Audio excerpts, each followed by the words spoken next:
Fala pessoal, muito bom dia, uma ótima terça-feira para todo mundo. Estou chegando aqui com mais notícias, mais informações do Fluminense depois do dia agitado de ontem, né, do fim da novela, finalmente o fim da novela entre Fluminense e Hulk, com o Hulk permanecendo no Atlético Mineiro. Estou gravando esse vídeo aqui no improviso para vocês, e aí peço até desculpas. A mais vai ficar tremendo um pouquinho, o som vai pegar um pouquinho de ambiente, mas acho que vai ficar audível.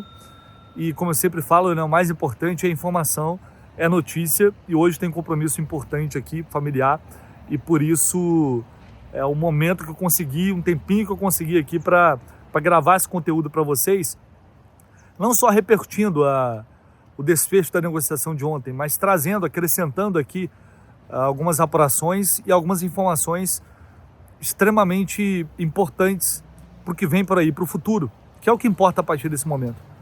Já que Savarino e Hulk não virão mais, não vão vestir a camisa do Fluminense, imediatamente são páginas viradas. É cada um que cuide agora do seu problema, e o Fluminense tem muitos para resolver, não só até o início do Campeonato Carioca, mas também Campeonato Brasileiro, enfim, as competições mais importantes do ano que vem por aí, num calendário diferente, que vai exigir mais uma vez num ano de Copa do Mundo, e é fundamental, principalmente para quem não tem muito dinheiro, planejamento.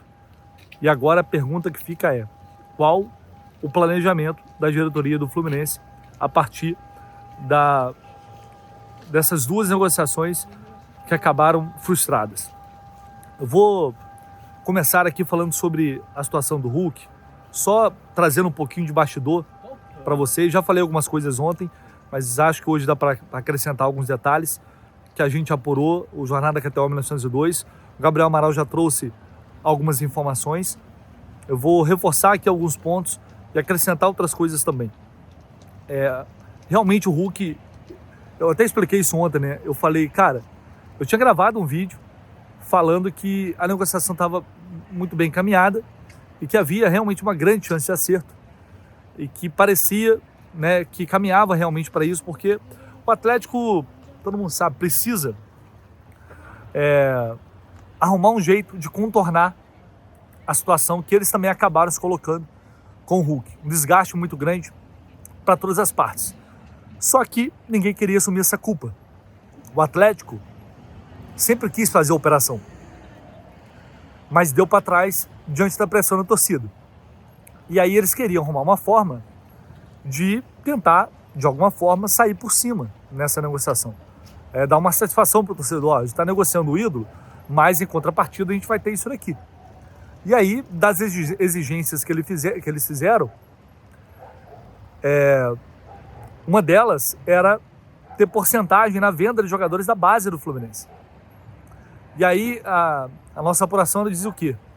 Que eles queriam 4 jogadores e eram, assim, os principais jogadores da base, não é jogador profissional. Eles não chegaram a pedir jogador do time profissional. Eles queriam jogadores da base do Fluminense e os melhores da base. A gente não conseguiu descobrir os nomes, mas seriam os melhores jogadores da base do Fluminense. Ficando com uma porcentagem, eles iriam para lá, passariam a ser serem jogadores do Atlético. E aí, para citar aqui um exemplo, sei lá, o Fluminense tem 100% do Matheus Reis, né? Que pode ser um desses. Matheus Reis, tem 100% do Matheus Reis, ele vai para lá, o Fluminense fica com 80%, o Atlético 20%, ou o Fluminense com 70%, o Atlético com 30%, ele vai jogar no Atlético, e a partir daí, quem decide a vida dele é o Atlético Mineiro. O Fluminense fica com um percentual na hora da venda, o percentual maior, mas o Atlético utilizando o atleta e ficando com o valor de uma venda, que pode, evidentemente, né, como tudo no futebol, principalmente relacionado a jogadores de base, você pode fazer uma venda milionária, vender, sei lá, um jovem como o Cauã Elias, por exemplo, saiu aqui 19 milhões de euros, e você pode ficar com um jogador que não vai dar certo, não vai performar, ou vai ser vendido por um valor muito abaixo. Não tem como saber, é loteria.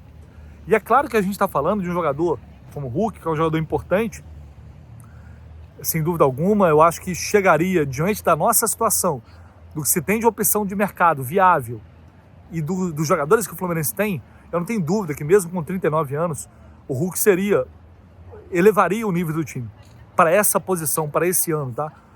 E por isso eu seria favorável a essa chegada, mesmo com um salário alto, sem valor de transferência. Agora, envolver jogadores da base, sabendo que são jogadores com potencial para valorizar, para performar, não tem condição, para mim não faria sentido fazer essa negociação. E aí o Fluminense corretamente negou. A partir do momento que o Fluminense negou, o Atlético não tinha mais interesse em fazer de outra forma, porque eles queriam uma compensação financeira. Isso o Fluminense falou que não ia dar. Trouxe essa informação dias atrás, falei sobre isso aqui ontem. E aí restavam, se o Atlético não queria um jogador do time profissional, que talvez pudesse ser útil para o Sampaoli, não restava muito jeito. Ou eles liberariam basicamente de graça, com aquela condição do Hulk não poder enfrentar o Atlético em nenhum jogo esse ano e fazer jogo de despedida lá, ou não teria negócio. Talvez, por exemplo, o negócio com o Savarino não deu certo. Se eles pedem o Wallace Davi, vamos dar esse garoto aqui, que é uma promessa aí de vocês, e aí vocês ficam com o Hulk. Talvez o Fluminense tivesse feito, porque já ia fazer com o Savarino, já quase fez com o Marlon Freitas. Acho que faria com o Hulk, mas eles não chegaram a pedir isso. E aí a negociação, a partir dali, a partir da negativa do Fluminense, eles se retiraram da negociação. E aí tem todos aqueles bastidores que eu trouxe para vocês aqui sobre como o Fluminense também ficou insatisfeito pela forma como as coisas foram conduzidas do outro lado, em meio a essa guerra de narrativas, com o clube aguardando uma resposta, sabendo que o jogador queria vir para cá, já tinha acertado tudo, já tinha aceitado, já estava resolvendo a vida dele, inclusive vendo moradia no Rio de Janeiro, enfim. A coisa realmente estava caminhando e o Hulk acreditava muito que ia dar certo. Ele e o staff dele. E no fim das contas acabou não dando porque o Atlético não cedeu. Então, o que importa agora pra gente é saber o que vai ser do futuro do Fluminense. Quais opções o clube tem, ou o que o clube está pensando a partir de agora. É sobre isso que a gente vai falar a partir desse momento. Mas antes, um minutinho da sua atenção aqui para algo que pode mudar muito a sua vida. 2026 está começando, ano novo, sempre tem aquela coisa de buscar metas novas, de resgatar algumas que não deram certo lá em 2025 e talvez combater a calvície seja uma delas. E não tem ninguém melhor para te ajudar nessa missão do que a Manual, uma empresa que está há anos no mercado, ajudando e simplificando o tratamento para a calvície de maneira muito prática e segura, conectando milhares de pessoas a médicos e farmácias credenciadas. E o melhor, tudo 100% online. Não sei se você tá ligado, mas a calvície atinge mais da metade dos homens até 50 anos, segundo a OMS. Então, primeira coisa, você definitivamente não está sozinho. A calvície não tem cura, mas tem tratamento e a Manual existe justamente para te ajudar nisso. Chega de deixar para depois. Se você começar o tratamento agora, você vai garantir 40% de desconto utilizando o cupom UNLESSA que está aqui embaixo. Então o que você precisa fazer? Basta entrar no site da Manual, preencher um questionário de saúde e um médico vai avaliar o seu caso. Cada tratamento da Manual é personalizado. E depois você vai receber todo o tratamento da Manual na sua casa e o melhor, tudo da forma mais discreta possível, como nessas embalagens aqui, ó, tem o Paulo Shampoo, vai chegar tudo para você, tá, na sua casa, de maneira realmente muito discreta, para você que obviamente prefere uma descrição maior. E aqui a gente trabalha com imagens, tá? Olha só o antes e depois de pacientes reais que fizeram um tratamento com a Manual. O resultado é realmente impressionante. E vale destacar, reforçar, o paciente conta com acompanhamento clínico online via WhatsApp para tirar dúvidas sempre que necessário. Agora, muito importante, para garantir esses 40% de desconto, você tem que utilizar o cupom UNLESSA, que está aqui embaixo, tá? Vai lá no link que está no comentário fixado, aqui na descrição do vídeo, só clicar já vai direto para o site da Manual. Lembrando que a calvície é genética, mas tratar é uma escolha e a melhor escolha é a Manual. Bom, e qual a saída? O Fluminense tem plano B para buscar atacante, o Fluminense negocia com outros jogadores. O que a gente apurou? Não há negociação com nenhum outro atleta no momento. Por quê? Vamos lá. Se você está negociando com um jogador desse tamanho, desse calibre, e ao mesmo tempo vaza que você está buscando outro atleta, vai, pô, então não sou prioridade, então os caras estão, ou eu sou plano B dos caras, na verdade a prioridade é outro, e aí você pode inviabilizar a negociação, no caso do Hulk. Então o Fluminense não vinha negociando com nenhum centroavante. Há jogadores sim mapeados pelo scout, há jogadores sim ali que já estão sendo monitorados há algum tempo, alguns que já foram descartados inclusive, e agora o Fluminense vai sim continuar buscando um centroavante que chegue para ser titular.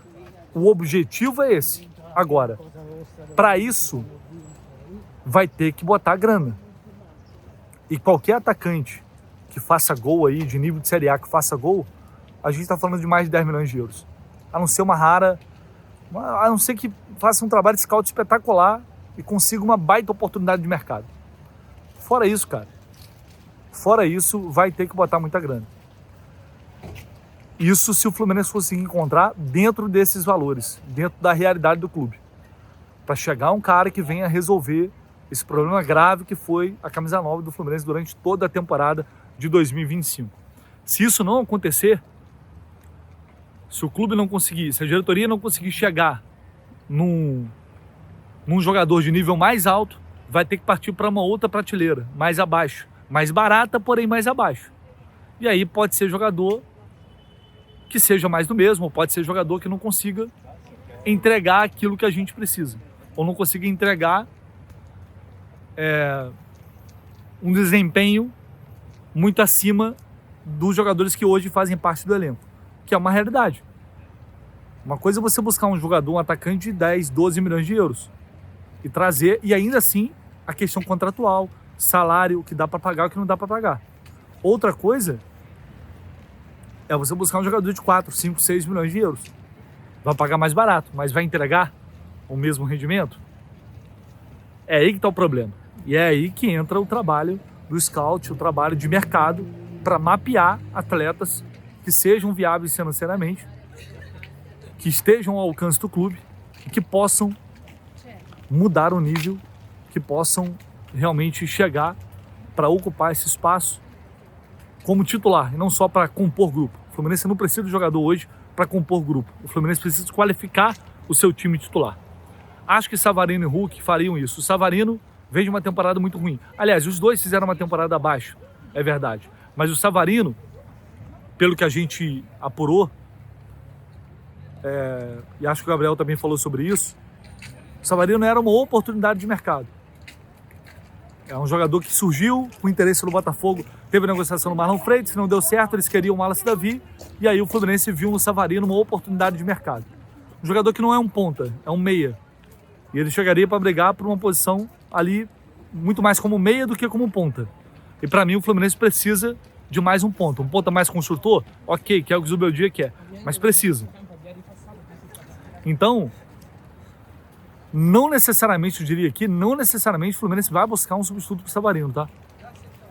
Não necessariamente. Pode acontecer numa situação de oportunidade. Mas o Savarino não era uma prioridade. Pode buscar um outro jogador com outra característica. Um ponta, construtor, como o Zubeldia quer. Mas não necessariamente um cara igual o Savarino. Só para deixar claro. O centroavante vai seguir procurando, não tem nome definido ainda e não tem negociação em andamento. E o zagueiro, que tanto foi falado, o zagueiro, o que hoje pensa a diretoria do Fluminense? O que internamente o clube está pensando? A gente tem uma boa chance de trazer o Nino no meio do ano. Para trazer o Nino vai ter que pagar uma boa grana por ele, já sabe. Provavelmente mais de 10 milhões de euros. Se for ao mercado agora para contratar um zagueiro de alto nível, nível Thiago Silva, vai ter que gastar um outro tanto desse. Provavelmente, mais ou menos. Dá para mais barato, vamos lá, dá para 8 milhões, eu acho que consegue talvez trazer 7, 8 milhões, porque o James que vem do Mirassol custou 4, né? Então, a ideia é levar com esse grupo, com esses zagueiros que hoje estão à disposição do Zubeldia, levar até o meio do ano e esperar pela chegada do Nino. É a ideia, é como isso está caminhando hoje, tá? Já dei minha opinião aqui, eu acho muito arriscado, muito arriscado. Não concordo com essa visão, porque você tem um brasileiro começando já agora em janeiro, né? E aí, até o meio do ano tem muita coisa para acontecer, muita coisa. E a gente não sabe como o James vai performar. Então, cara, o panorama mais ou menos, pelo que a gente conseguiu operar de mercado, é esse. É o que a gente tem no momento. Tá? É um Fluminense buscando para trazer um outro centroavante, uma possível oportunidade de mercado que pode vir para fazer essa função que o Savarino faria, mas talvez mais ponta do que o Savarino é de fato. E pode surgir saída. Em algum momento, neste momento não há proposta de saída. Até agora não há proposta de saída de jogadores. Proposta de fato, tem sondagens por jogadores do Fluminense. Mas proposta para levar ainda não tem. Então hoje é esse o cenário que a gente tem. É um vídeo muito mais, a gente vai debater isso, é um vídeo muito mais informativo do que opinativo, mas é o cenário, para vocês entenderem o cenário que a gente tem hoje de mercado e de projeção da construção do elenco do Fluminense para 2026, a partir dessas duas negociações que não deram certo. Valeu, pessoal, é isso, a gente vai falando mais, vamos atualizando, vamos trazendo mais informações à medida que a gente for tendo. Fechado? Um abraço, tamo junto, valeu!